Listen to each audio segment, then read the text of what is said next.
Pandangan gravitasi Einstein ada kaitannya dengan kelengkungan ruang dan waktu. Semakin kuat medan gravitasi sebuah benda masif, maka semakin melengkung dan terdistorsi pula ruang di sekelilingnya. Kecepatan pelarian dari permukaan gravitasi sebuah planet dan bintang tergantung pada massa maupun ukurannya. Kecepatan pelarian di permukaan bumi adalah 11 km per detik. Dan kecepatan pelarian ini adalah kecepatan yang dapat membuat roket untuk lepas dari gravitasi bumi. Di bulan, kecepatan pelariannya sedikit di atas 2 km per detik. Ini karena massa bulan jauh lebih kecil daripada bumi. Sedangkan kecepatan pelarian di matahari adalah 620 km per detik. Dan untuk bintang yang 500 kali lebih besar daripada matahari akan mempunyai kecepatan pelarian yang setara dengan kecepatan cahaya. Bintang seperti itu akan terlihat hitam seperti sebuah lubang di luar angkasa. Dan selanjutnya kita akan menamai bintang seperti itu sebagai lubang hitam. Saat sebuah bintang besar meledak sebagai supernova, ia akan sering menggugurkan sebagian besar massanya keluar angkasa dan menyisakan inti yang biasanya berupa bintang neutron. Bintang neutron yang tak lagi punya cukup massa untuk runtuh lebih jauh karena gravitasi akan memiliki kerapatan yang jauh melebihi benda apapun. Di dalam objek serapat itu, materi akan terpadatkan begitu ketat sampai atom-atomnya pun tidak dapat memelihara identitas awal mereka. Semua atom di dalam bintang neutron teremas hingga hancur.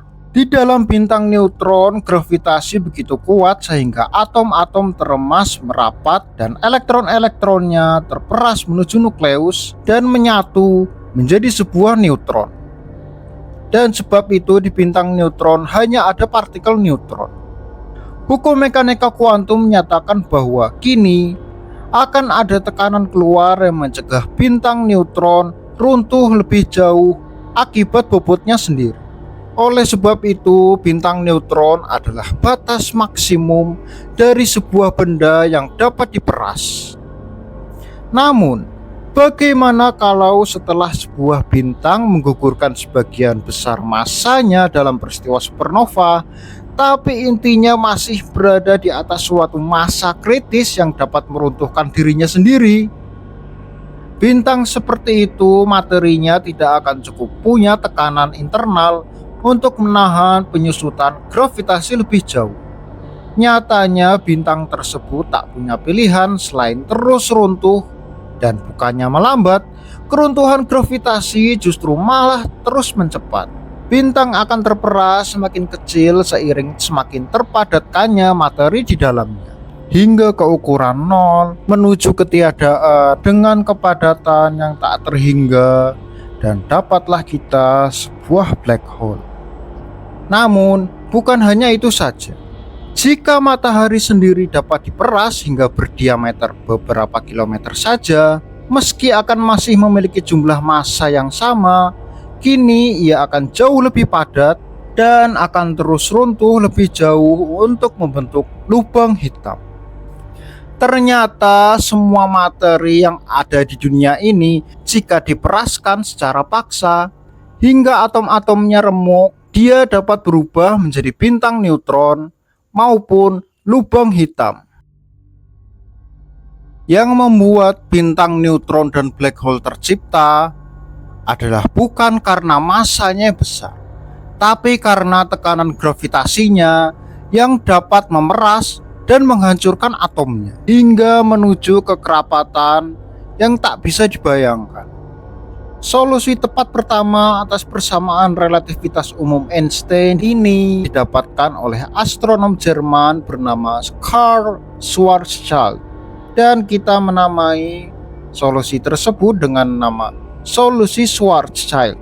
Solusi Schwarzschild atas persamaan Einstein menyatakan bahwa saat sebuah benda yang runtuh akibat bobotnya sendiri, ia akan mencapai ukuran kritis yang selebih ukuran ini tidak ada yang dapat menghentikannya dari keruntuhan yang lebih jauh lagi. Solusi Schwarzschild ini adalah batas terakhir dari sebuah benda yang dapat menahan bobotnya sendiri hingga jatuh dan runtuh untuk membentuk lubang hitam. Dengan kata lain, solusi Schwarzschild adalah batas untuk suatu benda membentuk sebuah black hole. Dan karena cahaya tak akan dapat lolos dari benda semacam ini, maka akan terlihat seperti sebuah lubang yang terlihat sangat hitam yang ada di dalam ruang. Radius lubang hitam akan disebut sebagai radius Schwarzschild dan menandai batas dari sebuah lubang hitam. Dalam radius Schwarzschild tak ada bahkan cahaya sekalipun yang dapat meloloskan diri. Radius Schwarzschild akan terlihat seperti permukaan sferis imajiner yang akan dikenal sebagai horizon peristiwa atau event horizon, dan merupakan batas artifisial di ruang yang menandai point of no return, titik di mana kita tak dapat kembali. Di luar horizon peristiwa, gravitasi akan sangat kuat, tapi masih terhingga dan memungkinkan bagi objek untuk lolos dari tarikannya. Tapi sekali berada dalam sebuah horizon peristiwa, sebuah objek harus berjalan lebih cepat daripada cahaya untuk meloloskan diri, dan ini tak diperkenankan menurut relativitas. Alasan mengapa disebut horizon peristiwa adalah karena di bumi horizon adalah garis artifisial yang menandai jarak terjauh yang bisa kita lihat dan tampak sebagai tempat di mana tanah bertemu dengan langit. Kita tahu batas ini diakibatkan oleh kelengkungan bumi, dan karena cahaya berjalan dalam garis lurus dekat permukaan bumi, kita tak mampu melihat melampauinya. Horizon adalah batas yang dapat kita lihat di permukaan bumi. Demikian halnya horizon black hole menandai batas yang selebihnya kita tak bisa melihat peristiwa apapun.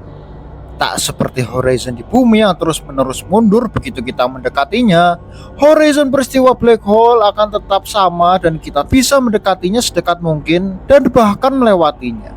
Namun jika kita melewatinya, maka itu artinya adalah akhir bagi kita. Semua benda di alam semesta memiliki horizon peristiwa potensialnya sendiri, dengan radius Schwarzschild-nya sendiri.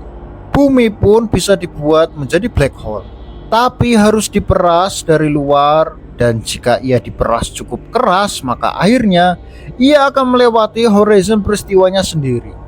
Begitu itu terjadi, keruntuhannya akan terus berlangsung dan radius Schwarzschild bumi akan kurang dari setengah sentimeter. Artinya suatu black hole yang memiliki materi sebanyak di planet kita akan seukuran kacang polong.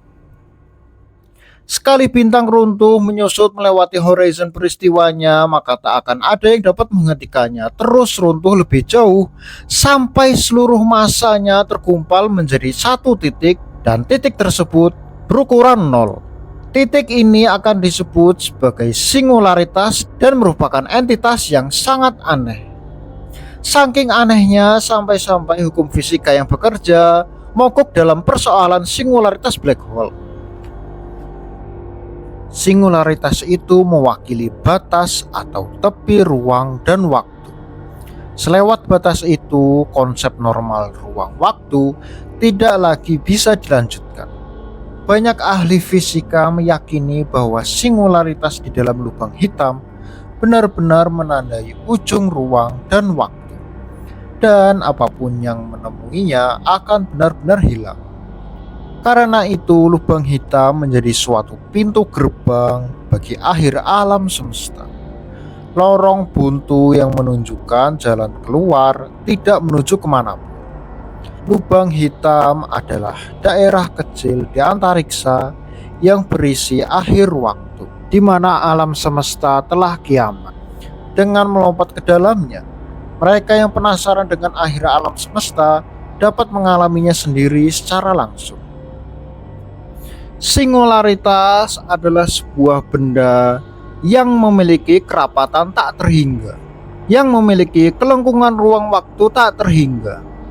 Dan bukan cuma itu saja, di singularitas ruang akan menjadi nol atau kontraksi panjang maksimum, dan waktu akan menjadi nol atau dilatasi waktu maksimum. Dan karenanya tak akan ada cahaya yang dapat lolos darinya, dan membuat black hole terlihat hitam dari luar. Cahaya terjebak seperti gelembung di dalam kegelapan black hole tersebut, dan kita tak akan bisa melihatnya. Massa dari seluruh black hole hanya ada di singularitasnya, atau hanya ada di titik nol. Kalau dipikir-pikir, seluruh lubang hitam yang memiliki massa yang sangat besar, namun massa tersebut hanya akan terlihat seperti sebuah titik nol, itu terlihat sangat mengerikan. Para ilmuwan mengukur seberapa besar massa lubang hitam dengan cara melihat sebuah ukuran horizon peristiwanya. Semakin besar horizon peristiwanya, maka semakin besar pula massa lubang hitam. Tentu saja objek semasif lubang hitam akan memiliki lensa gravitasi. Dan karena lensa gravitasi itulah, semua cahaya di lubang hitam akan dibengkokkan, seperti sebuah cincin yang mengelilinginya. Dan ketika black hole menarik bintang yang ada di dekatnya, maka bintang tersebut akan membentuk yang namanya cakram akresi, yaitu sebuah piringan gas panas yang mengelilingi black hole seperti sebuah cincin. Cincin ini akan terlihat sangat aneh oleh mata kita dikarenakan black hole membengkokkan cahaya cakram akresi tersebut dengan gravitasinya yang kuat. Walaupun lubang hitam akan memiliki densitas yang tak terhingga, namun massanya akan tetap sama sebagaimana bintangnya setelah dia runtuh. Menurut persamaan-persamaan relativitas umum, singularitas adalah tempat di mana materi memiliki densitas tak terhingga, ruang melengkung tak terhingga, dan waktu berakhir. Singularitas black hole menandai akhir waktu alam semesta. Dengan kata lain, jika Anda jatuh ke dalamnya, maka Anda akan melihat sekilas seluruh sejarah alam semesta hingga hari kiamat.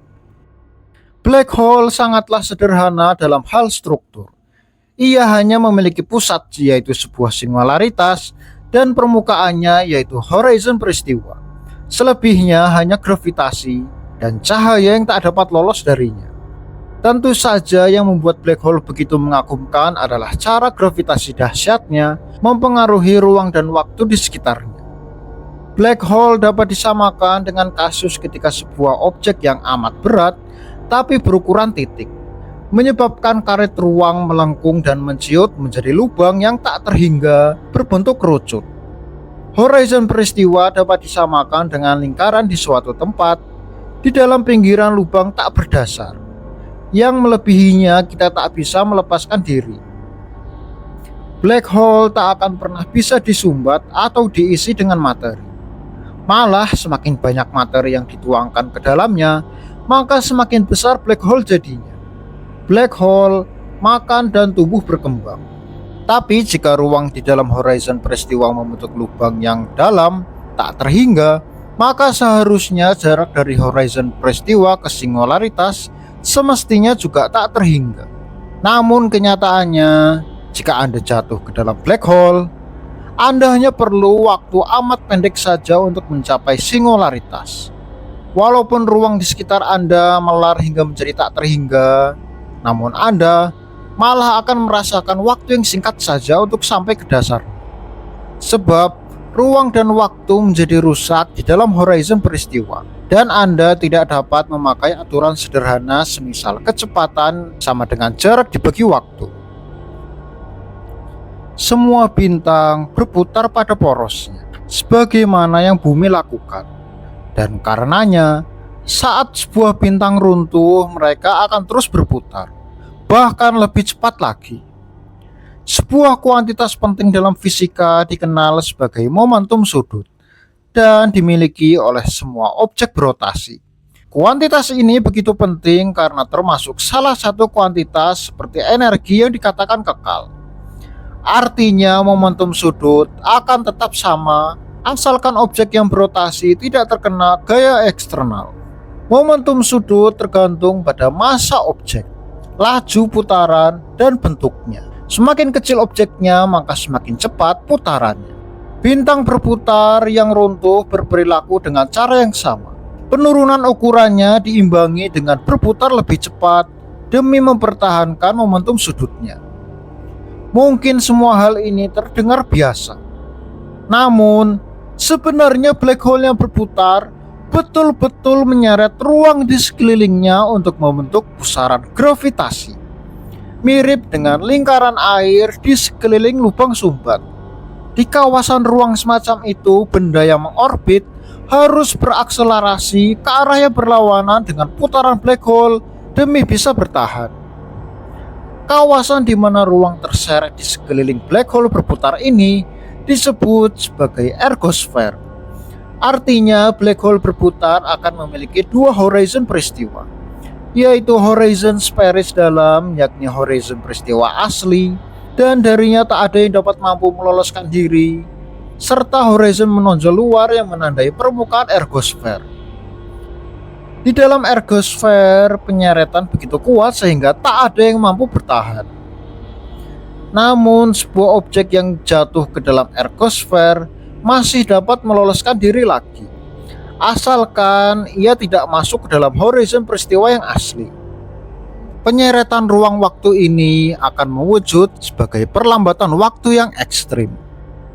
Dan dikarenakan lubang hitam menekuk ruang waktu dengan sangat ekstrim, maka tabrakan antar dua lubang hitam akan menciptakan peristiwa dahsyat yang disebut sebagai gelombang ruang waktu, bahkan tsunami ruang waktu.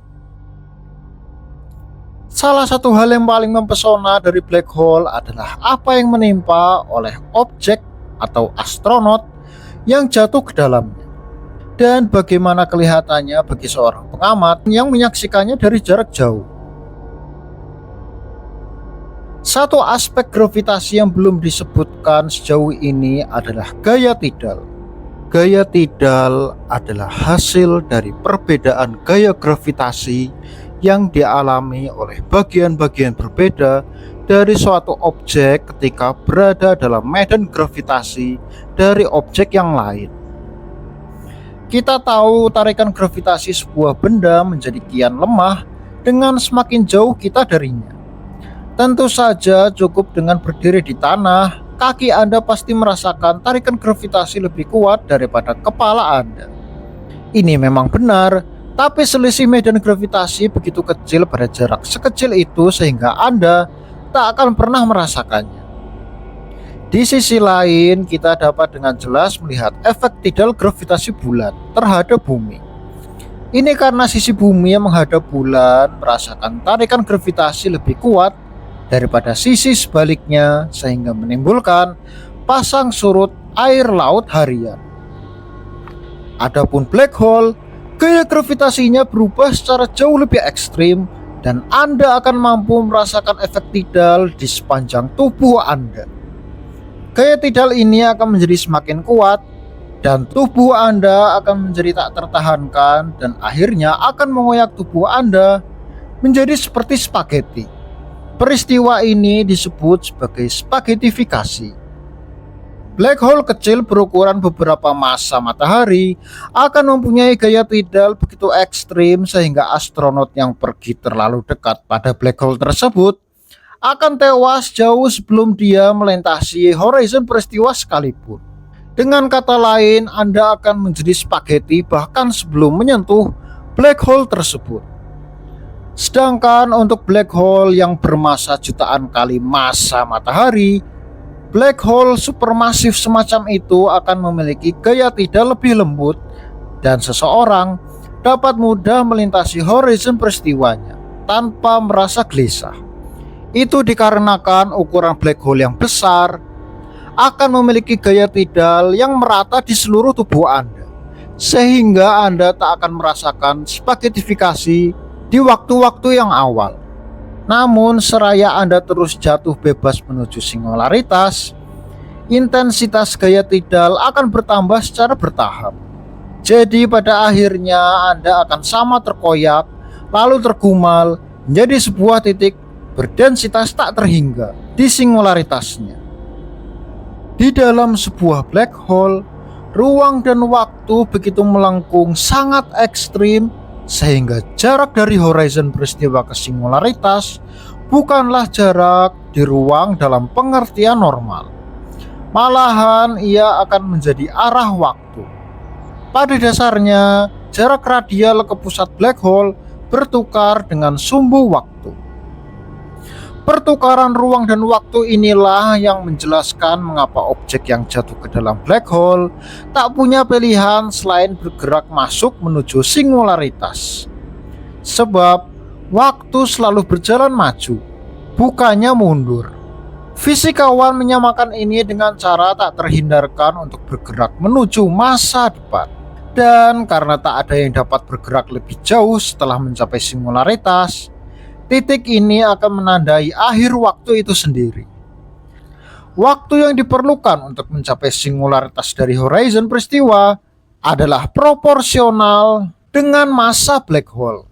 Jadi untuk black hole bermassa 10 kali massa matahari, maka diperlukan 1/10.000 detik untuk mencapai singularitas. Sedangkan untuk black hole supermasif yang berukuran jutaan kali massa matahari akan diperlukan beberapa menit. Apakah astronot yang jatuh melewati horizon peristiwa sebuah black hole akankah melihat sesuatu yang berbeda di sekelilingnya? Jawabannya adalah tidak. Satu-satunya cara untuk mencari tahu apakah Anda telah jatuh melintasi horizon peristiwa adalah jika Anda mencoba berhenti jatuh dan mencoba keluar dengan menyalakan mesin roket. Jika Anda tidak bisa maju lagi, maka sudah jelas Anda sudah melewati horizon peristiwa. Itu artinya Anda tak akan bisa kembali lagi. Dan dengan konsekuensi pelengkungan waktu, dengan mencoba melakukan ini, Anda akan mencapai singularitas jauh lebih cepat lagi daripada jika Anda diam dan membiarkan mesinnya mati. Ini dikarenakan jika Anda tidak menyalakan mesin roket, Anda akan mengalami jatuh bebas dan tidak merasakan gaya gravitasi sama sekali. Dan dengan memalingkan roket Anda dari singularitas dan menyalakan mesin, Anda akan merasakan gaya percepatan ke atas dan berkat prinsip ekuivalensi, ini serupa dengan merasakan efek medan gravitasi. Jadi dengan menyalakan mesin, Anda akan merasakan gaya gravitasi lubang hitam 2 kali lipat. Ini dikarenakan lantaran ruang dan waktu tercampur baur di dalam black hole. Lalu, bagaimana rasanya saat berada di dalam sebuah black hole? Apakah akan terasa gelap? Jika Anda masuk ke dalam black hole, Anda tidak akan merasa gelap sama sekali. Sebab cahaya dari alam semesta luar akan masih masuk. Bedanya, cahaya itu akan menjadi tertekuk dan terfokus ke peta kecil yang terang. Yang semakin Anda jauh ke singularitas, garis tersebut akan semakin tipis.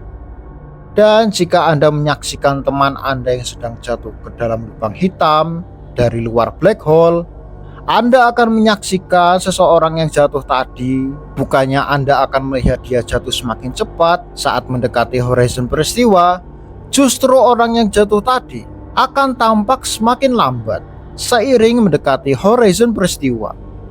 Dan ketika menyentuh horizon peristiwa, orang yang jatuh tersebut akan terlihat berhenti, terbeku persis di luarnya. Pelambatan objek jatuh ini adalah akibat gravitasi mempengaruhi laju aliran waktu. Dengan kata lain, orang yang di dalam black hole akan jatuh ke masa depan hingga ke akhir waktu alam semesta. Sedangkan yang di luar akan melihat orang tersebut terbeku di horizon peristiwa selamanya, hingga citra cahayanya memudar dan akhirnya akan lenyap. Ada solusi tertentu dalam persamaan relativitas umum yang bukan cuma memperkenankan eksistensi lubang hitam, tapi juga objek bernama white hole atau lubang putih. Objek spekulatif ini merupakan kebalikan black hole yang bukannya menghisap materi, namun akan memuntahkan materi dan energinya ke alam semesta.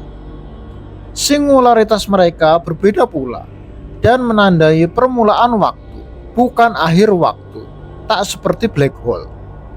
Namun belum ada bukti yang meyakinkan bahwa white hole betul-betul eksis. Salah satu alasannya adalah karena materi yang meninggalkan mereka mungkin dapat jatuh dan masuk kembali ke dalam white hole. Dan white hole akan segera diubah menjadi black hole dalam sekejap. Kini dipercaya bahwa white hole besar tidaklah eksis di alam semesta kita. Namun aturan mekanika kuantum yang menyangkut partikel dan antipartikel mengindikasikan eksis pada skala subatom. Hawking telah menyatakan sebagaimana pasangan partikel dan antipartikel dapat muncul untuk waktu yang singkat, semestinya mungkin pula pasangan black hole dan white hole tiba-tiba muncul entah dari mana dan menghilang kembali di skala kuantum. Tapi jangan cemas, black hole dan white hole yang seukuran kuantum akan terlalu kecil untuk berefek terhadap kehidupan kita.